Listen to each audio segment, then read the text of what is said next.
Во драматична потера во близина на платната рампа кај Миладиновци на патот Штип-Скопје, уапсен е 21 годишниот турски државјанин КК, кој синоќа ладнокрвно губи 25 годишниот ЕО, поранешен студент по македонски јазик и дентална медицина, кој исто така е од Турција.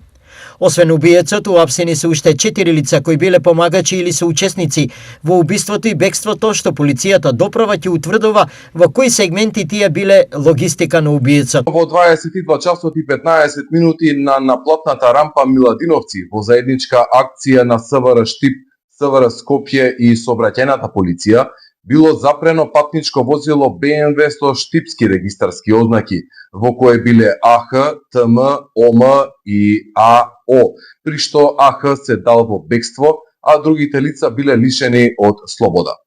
Набргу по превземени мерки, тој и сторителот КК биле пронајдени и лишени од слобода.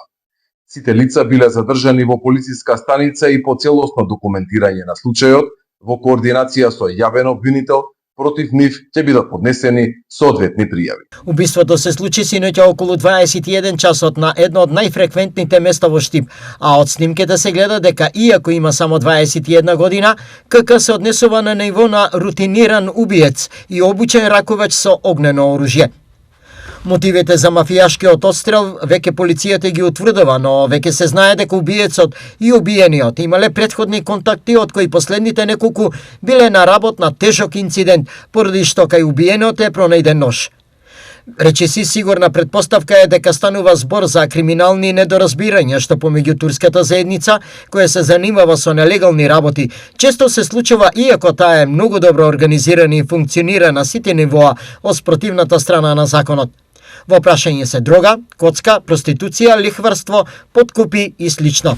Притизвикот во случајов е огромен, бидејќи во игра се околу 12 милиони евра на годишно ниво, кои турската заедница ги остава само во Штип по различни основи. Јавна тајна е дека тие не се имуни речиси на ниту еден порок, а сигурност им дава добрата организација, мирољубивите граѓани на Штип и фактот што тие тука имаат отворен терен за работа, бидејќи немаат ниту една домашна конкурентска банда. Полицијата перманентно ги следи и точно ги знае креаторите на криминалните сценарија, поради што до сега беа превземени многу сигурносно безбедносни мерки. Спречени се киднапирања, беа одземени луксузни возила, поднесени се многу кривични пријави, а на некои им е забранет и влез во државата.